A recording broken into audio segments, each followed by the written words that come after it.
Welcome back to the On Business podcast. With tons of experience in different industries in Canada and the United States, Danielle and Brandon give you real talk, no nonsense expert advice about running and owning successful companies. Here's your host, Danielle Jenkins and Brandon White. Danielle Jenkins, what's going on today? Hello. We're actually expecting a huge storm here today. My sinuses are killing me. So it's a good thing I love our listeners and our viewers because my head is pounding right now and I love still recording, obviously. How's it going there? How's the weather in California?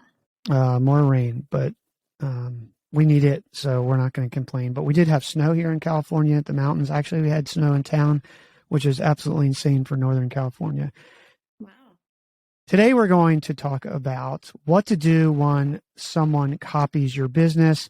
This happens. It's a fear that a lot of people have, and we're going to talk about a few stories, but you're going to lead off with you've actually had this happen directly to you, and they did take clients, and you're still here, which is the good news, but worth listening to this story, listeners, because we all feel like that, and it can happen.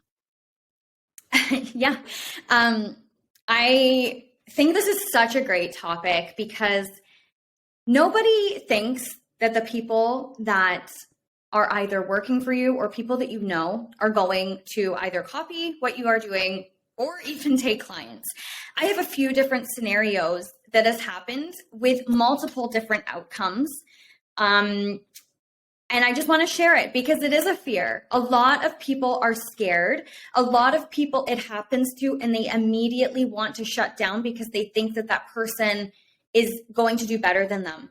My number one thought and advice that I'm going to give all of you that may be going through this or it could happen to in the future, you have to just keep going, stay in your lane, and not worry about what they're doing. I saw a quote on Instagram once, and it said something to the effect of, don't worry about the people who copy you because they will always be behind you because you have to make the first move for them to be able to follow you. So is it a stressor? 100%. Does it make you rage? Yes, 100%. I still get it. I still deal with this and it still pisses me off beyond belief. But then I think, Danielle, look at where you are, look at where they are. And is one client really a problem? No. So changing that mindset and continuing in that lane and just continue doing what you're doing, let them be. There's enough money and food and clients in this world to lose one or two to somebody who thinks that they can do it better than you. So I just want to share a few personal experiences when it comes to this. So when I first started, we all as beginning business owners have no clue what we're doing. And I wish that when I first started my business, I had a mastermind like we have, Brandon, that I had mentors like we do for others. I wish I had all of those things, but instead I didn't. I had a will to want to get clients and work. I had no idea what it came to or what I needed to do when it came to leadership, running a business, having a team, any of that. So I knew I could go out and get clients and clean houses. When it came to hiring team members, I had people that got excited because I was excited of where we were going. That was the vision, right? Like, oh, come join me. We're going to be a $10 million company by this. Be a part of this. But when it came to the nitty gritty of it, people always think that one, they can do better than you. People see success, they want it. Or people really just genuinely don't like your leadership. And I've had all three. I'm going to be completely honest and open about this because it's something that all business owners need to know from the get-go, that sometimes people that leave is down to you or management. So I had one lovely gal that worked with me, and it's funny enough, we're actually very good friends now, and we refer a lot of business to each other.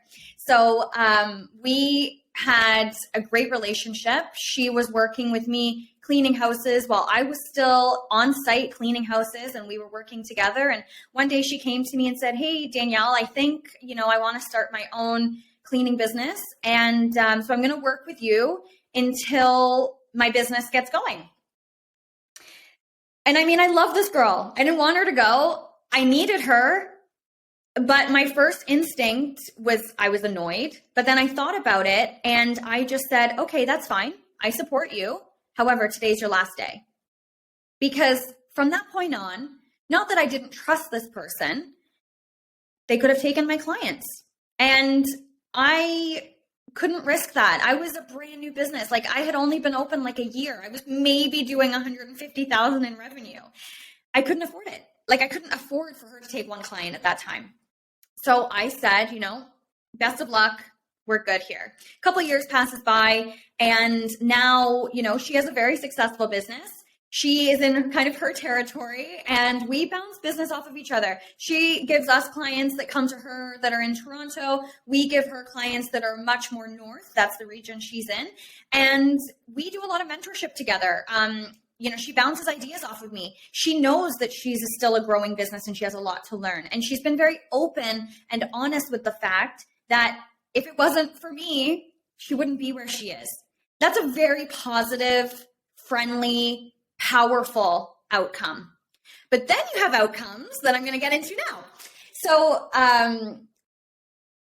when this happens, guys, anything that we tell you today, you could have a completely different experience, but at least you're going to hear different experiences that happen. I had a lovely, lovely, lovely, hardworking person come and work for me. We got along like best friends, and maybe that was the problem. And I look back now and I think, what could I have changed to make this person stay? I paid the maximum I could. I benefited the maximum I could. I did everything to the max for this person because I valued them being there. And without that person for that year or two, we wouldn't have been where we were. And so I owe that person that. However, we butted heads a lot. At the end of the day, when I wanted to implement things, there was she didn't want to learn those things. She didn't want things to change. She wasn't going with the growth of the business. And so that was the problem.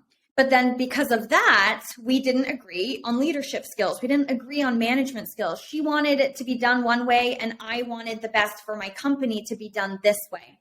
So when that person left, they resigned, and basically they had said that they were going to take another job in a completely different industry.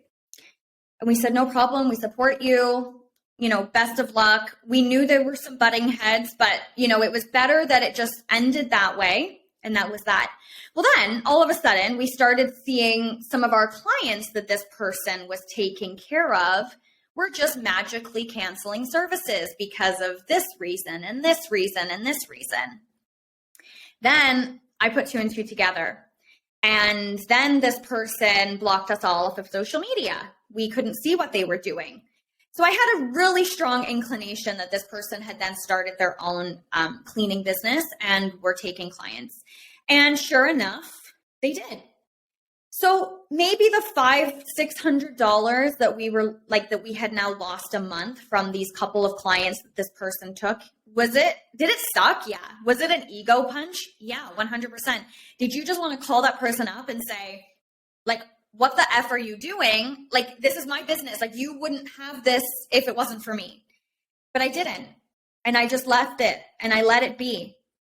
And it still irks me when I see their things on social media, guys. I'm being honest. We're a multi-million-dollar company and this person's probably a few $100,000. But I'm a big supporter of people. But I think you need to give credit where credit is due.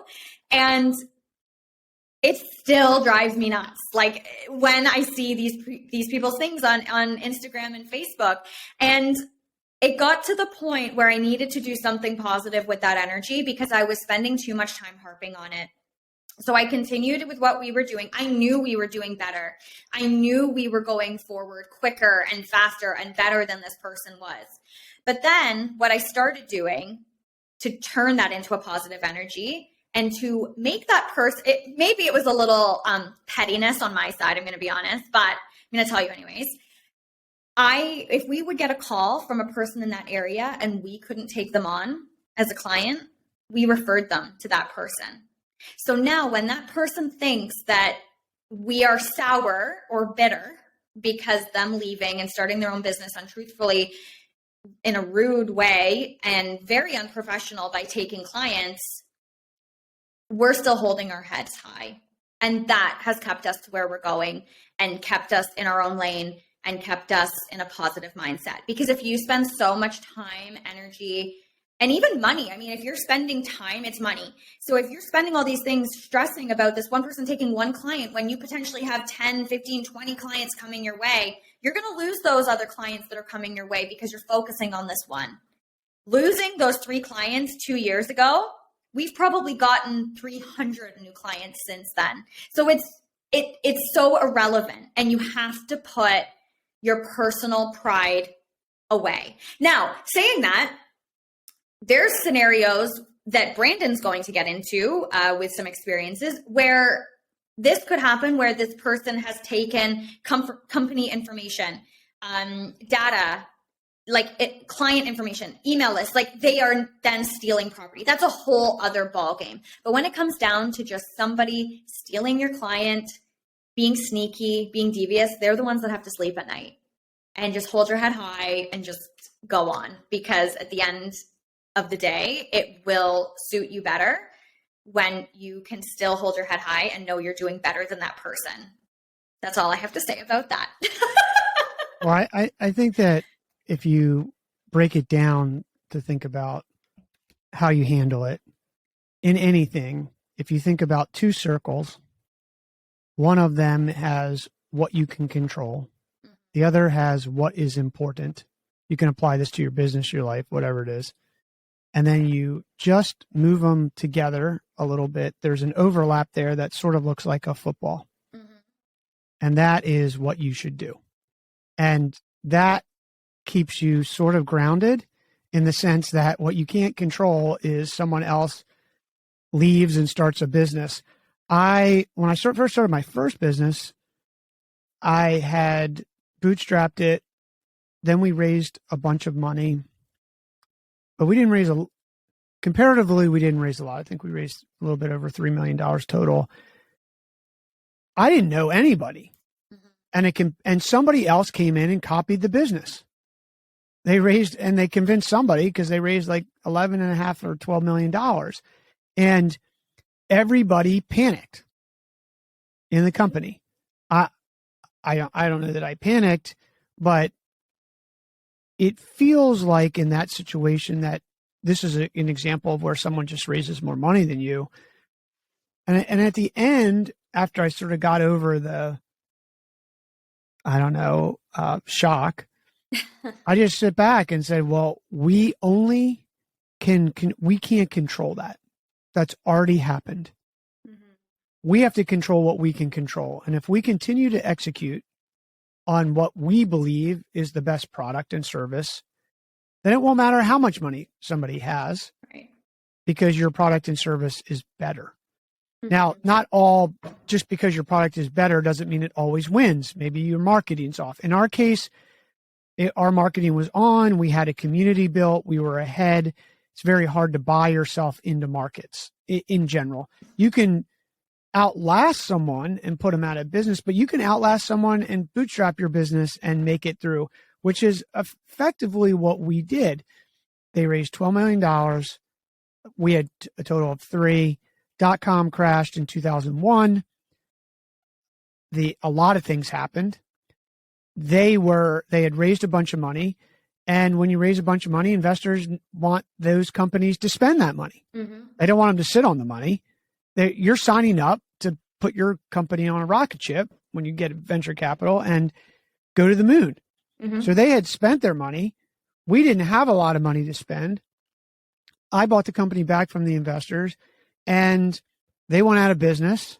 And ultimately, I stayed in business and ultimately sold it to get to where I am right now in this recording studio at our, in our backyard at our house. So, of which I would have never been able to get had I not sold that company, especially here in Northern California on the ocean. I mean, so the bottom line in that story for listeners is, yeah, it's shocking they copied the business. I mean, they copied the website. They copied what they were going to do with community. They copied the e-commerce engine, because back then, and we had actually built an e-commerce engine from scratch and had recommendations and had all this stuff. And I don't want to say it was a carbon copy, but it was pretty damn close. Mm-hmm.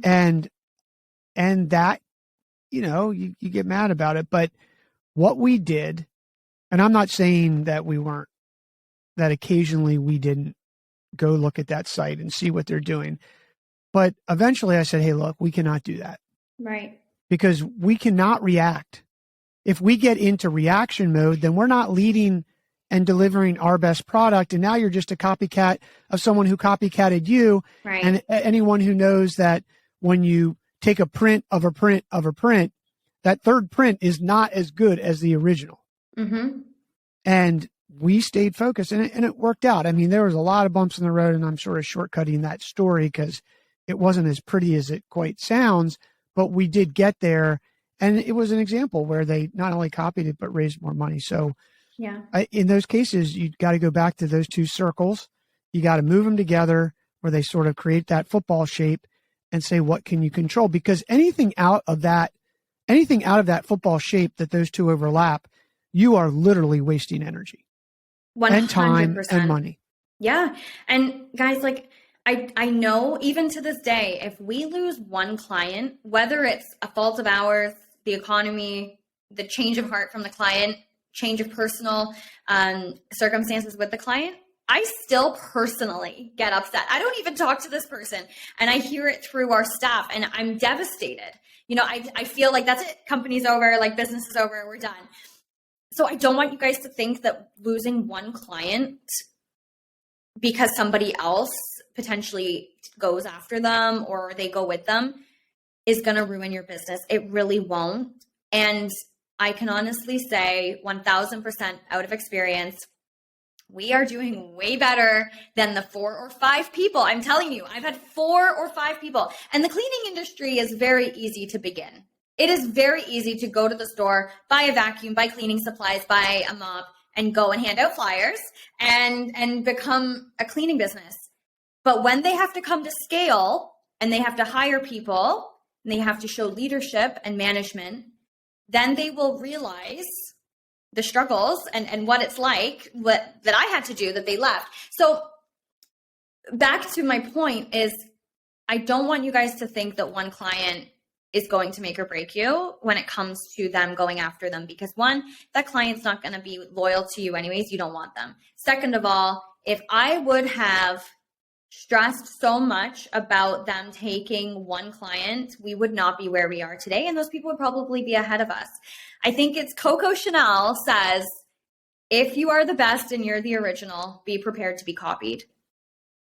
Yeah, and that's what it is. You are going to get copied. And at some level, the other thing is, and this isn't always true, but in general, if a competitor comes into a bigger market, it means the market's big. Now, I caught myself because when you were talking, I was thinking about restaurants. We here in Half Moon Bay, California, our town is 14,000 people. We get a lot of tourists come through here, but I see this all the time. I see another Italian restaurant, another Mexican restaurant, and you probably are listening and seen this in your town. There's a copycat. There's a good pizza place. We have a really good pizza place here. They make East Coast, United States East Coast pizza, which New York pizza and East Coast pizza is just good. Like I don't know what it is about it. But anyway, had a company, Verrazano Pizza here in Half Moon Bay, great pizza. And now there's another pizza shop and another pizza shop because they see that this happens. And I go in there and I talk to this guy. I don't want to say his name because didn't ask him to be on here or not. But the thing about it is that 5 years later from the other pizza shop that copied him, he's still there. Yeah. And he just keeps making the best pizza. And he's not worried about the pizza that the other guy's making. Well, it's not that he's not. I don't know that he's not worried, right? He's aware of it, but he has stayed focused on what he can control. And he has been very cognizant about that. And look, keep making the best product. Maybe one of those pizza places we tried and they were like, yeah, it's not as good. Came back. So you got to, if he starts reacting and trying to make his pizza like their pizza, well, now he's not making a good pizza because we came back to his pizza. Right. So I think those are the things. I'll tell one more short story for anybody who has intellectual property, because that can be different. Mm-hmm. That definitely can be different. I have a friend, Brian Leggett, who started a company a long time ago called 180s. It's the one-piece earmuff, very still around on the East Coast today. Had a patent, a very highly protectable patent. In fact, they had, I don't know, I want to say 50 or 100 patents around it, but someone did knock them off. They did take them to court, and they actually got money to fund their company. I think Brian got $3.2 million, and I want to say it was a very large, lower cost retailer that knocked them off. I don't want to say their name because I can't specifically remember. Might have started with a W. I can't remember. But for some reason that comes to mind. And he sued this big retailer, whoever it was, and got money. And that's how they actually funded their company. One other thing that comes to mind, I just want to reference because people could go and listen to this. I had I don't know if you listened to that episode on The Edge, Danielle, but there was a lady from Cosmic Glow. She designed a light for beauticians that's it's curved is the best way I could describe it, so that light's coming from everywhere when they do your eyebrows or all these things. Big deal for the beauty industry. She patented the light. Someone literally copied the light in Europe. She had patented it in Europe. She went after them and won. And now she has this winning case to protect her. Mm-hmm. I'll put the show link in there. It's worth listening to because she did. I asked her to come back to do a show on intellectual property, because intellectual property is one of those things, like, if you're listening and you're like, yeah, Brandon, I've got a patent. Well, that's awesome. Do you have enough money to protect the patent? Mm-hmm. Because the big companies will just run you into the ground. So there's a lot of strategy around that. But those are two examples where the one-piece earmuff literally, I got copied. The one-piece, I didn't do anything and still won. The one-piece earmuff did do something because they had intellectual property around it. The lady from Cosmic Glow did do something about it and now has this deterrent. But and then you have these experiences where you didn't, it's not even really worth it. You have to decide if it's worth going to court or not, but you just keep winning, right? Yeah. You just keep delivering a quality product. And I think the other thing is not every customer is going to be your customer anyway. Mm-hmm. So if they want to go do it, some competition is not a bad thing, but key to this whole thing is we're all human. Our egos are going to get in the way.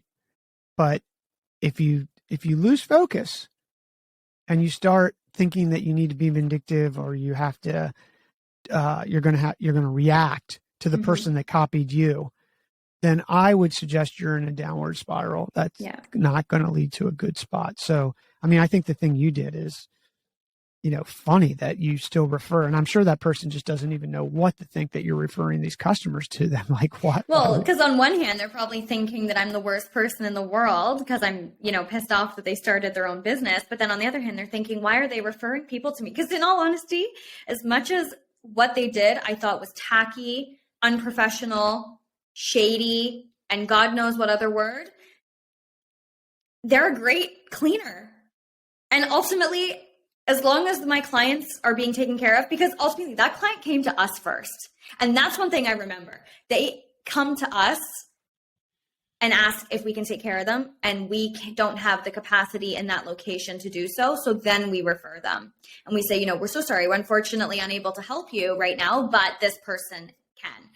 And to me, that's a win, right? And I just think it's so important to remember things like that. And sometimes even just like a little conversation goes a long way, guys, especially if, you're a smaller business in like the service industry or something. We've had people that have come to us through our website, gotten a quote, and then a few days later posted up on a community page that they're now a cleaner. And guess what?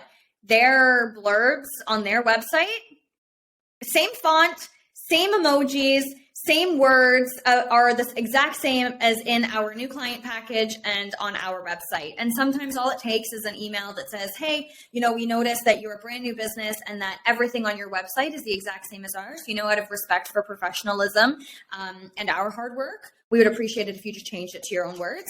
Good luck on your success. Always be nice. That's all it takes.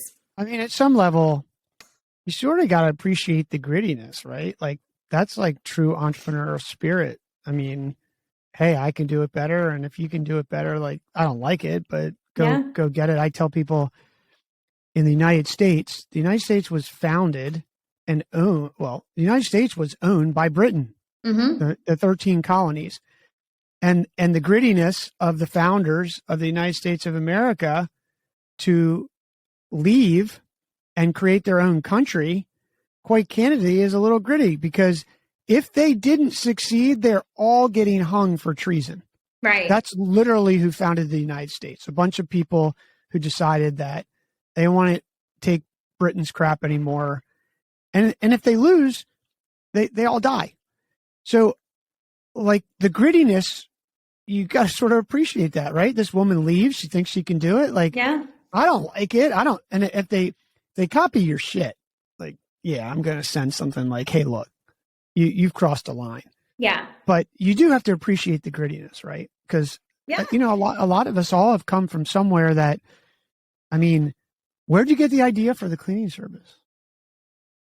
Oh, your mom cleaned. We talked about that in she another did episode. clean. To be honest. But did you see other businesses and you're like, hey, I can do that?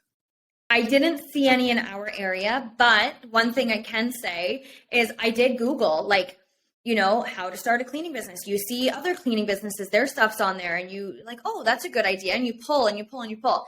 That, I think, is great. You're kind of looking at your competition. You're seeing what the industry is like. I respect that, because just like what you just said, I had to hustle to get to where I am today. You did. Everybody has to. That grittiness, that will, that strength, that resilience to come through that. I get that. But then there's a line, don't be like, oh, you know what? If Danielle can do it, I can do it. But then take everything that I've taught you, or everything that I do on my website, or everything I do on our social media, or our handbook word for word. You know what I mean? Like, that is where you cross the line. I'm all for helping people.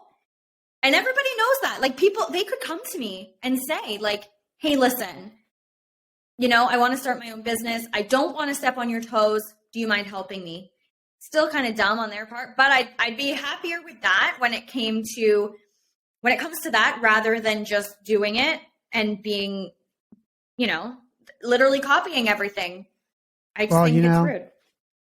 I don't know that I'd be as nice as you. There's a movie called Pumping Iron, which is about Arnold Schwarzenegger in his early days. And he said his competitors, they were all friends with, Franco Columbu was one of his closest friends, who died a few years ago, but he says in there, and he's half joking, he says, Franco would come to me and ask me for advice, and I gave him some advices. I don't know if all those advices were good, but I'm just saying, if the person has enough goal to say, hey, I'm going to start a cleaning business in Orangeville where you are, you don't have to be that nice. I think what we're saying for listeners is, look, appreciate the little grittiness. It's annoying. It's probably not loyal and all of those things. And you just got to go back and focus on what you can control. Yeah. Because if you do have IP and you can control something and you decide that you run the financials and it's worth it, then do something. If you don't, then focus on executing your plan and let that win in the market. Yeah. Your sales, your marketing, and your product or service. So I think that's really the best advice. I don't know, that through all these stories that we could give. And look, you and I are still here. Yeah. And, I'm still winning, Brandon. I'm still, for all my listeners that are probably going to think I'm a cocky bitch right now, out of all the people that have left or copied my ideas, our company is still dominating. We're still the best. We're still the highest priced. We're still the most amount of clients, and we're still here. So thank you. Well, yeah. I mean, that company that raised 3 times more, 4x the money, than we had, You know, I'm at the house on the ocean. Right. I mean, I hope it worked. I'm not wishing bad on anyone, but I hope it worked out. Yeah. But and just one thing to say about that, though, Brendan, like even like comment about like what Arnold said about the advice.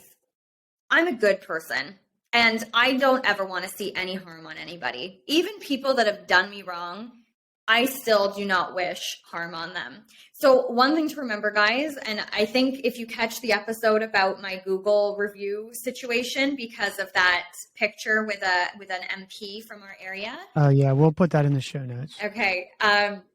You just have to be true to your own values. Like, does it piss me off when this happens? Yes. Do I get angry? Yes. Do I have a little bit of a fit? Do I have to go ride my Peloton and think, oh, like, you know, F this person? Yeah. But at the end of the day, I still refer clients to them because I'm still better than them. I still don't talk shit about them, maybe on this episode, but in real life, I don't, you know, say anything bad about their names. We do This support is real. them. This is real life. It doesn't matter. Of course you're going to do.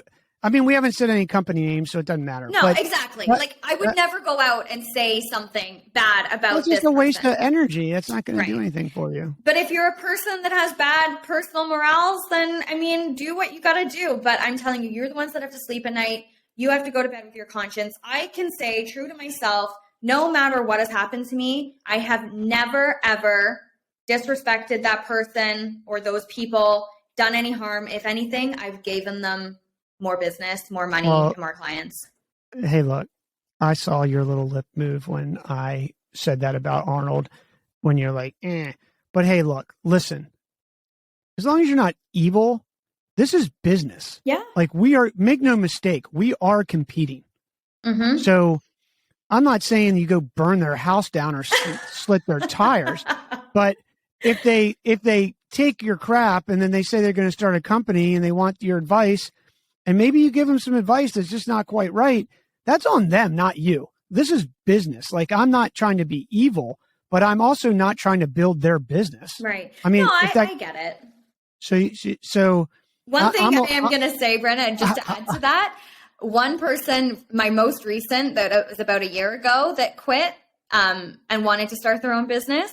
When I got the text message asking for advice on how to build it, I referred them to the podcast and said, tune into our podcast for free business advice. So, I mean, it's a little petty, it's a little catty, yeah, but you know, there's no harm.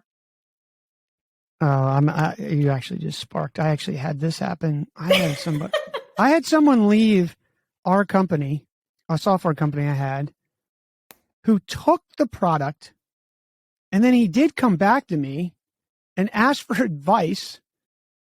And I said, you do understand you stole that software. I said, describe the software. And he said XYZ. I was like, I bought you the stuff to build that and paid you the stuff on a contract. And he's acting like this never happened. I was so mad. He's so mad. And he said to me, Danielle, he said, well, look, I was like, I'm so mad right now. I told him on the phone, I was like, I'm so mad right now. I'm going to call my lawyer. Like, if you've sold anything, there's damages here. I'm that mad. Mm-hmm. Just because I had been so good. Mm-hmm. Like, I helped get this guy another job, in fact, and recommended him to like people I trust. And he comes back and does this. And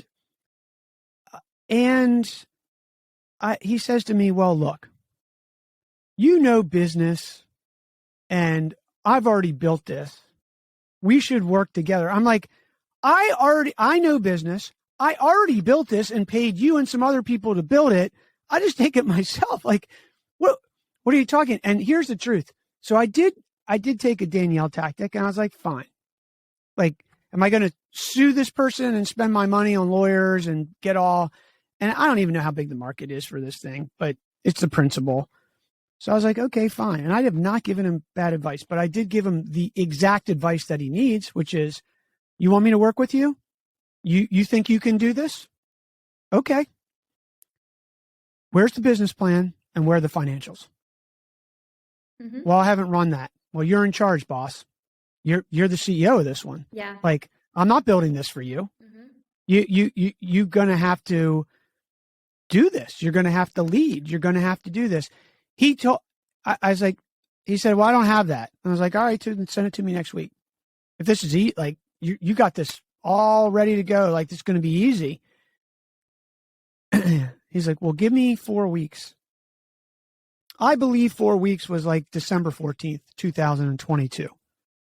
I have not heard a peep nor seen a peep on the business plan or financials. I have occasionally, now that you like touched the nerve, clearly not you, but the show, thought about sending the text like WTF is that thing. But I think maybe to your point, like giving the real advice, which is here's what it really takes. Yeah. Like you are not going to build this thing. Oh, he asked me for advice to raise money. Like you're going to raise money without a business plan, a pitch deck, and financials, which your business plan can be the pitch deck and financials. And how are you going to address the IP question? Like there's a lot of things that you're going to have to do that. It's not, we call up the VCs and they like, oh yeah, man, that's a good idea. We're going to send you a check. I mean, so yeah, I think there's a one that did touch me. I was so mad too. But here's the lesson in that. I also purposely decided. He also said something like, "You're clearly upset on the phone." Oh. I was like, "Yeah," I corrected him. I said, I'm upset, but I'm mostly disappointed in you, and I'm disappointed in you, and I'm really mad at myself for picking you, who we worked together for 4+ years, that I didn't see this, and that's on me. Yeah. So I'm really mad at myself if I'm being truthfully. Like that's taking responsibility. I was so mad. But then he did, "You're clearly upset." And I said, so I purposely said to myself, I'm going to take 3 weeks before I revisit this. That's a great tactic. Because you cannot I have a little chart, like the quality of a decision as your emotions go up. Spoiler alert is the quality of the decision goes way down. So you got to let time pass. For me, 3 weeks, just because I was so angry at myself that I actually had helped. This guy worked for me. Then I had gotten him a job, and now this. Like, what didn't I see? Oh, and I'm going to put a cherry on the top of this one. He had come to visit. We had gone to dinner with me and Yvette and him and his now girlfriend, got divorced. And I said to him, so you had been working on this when we went to dinner. This was like eight weeks prior.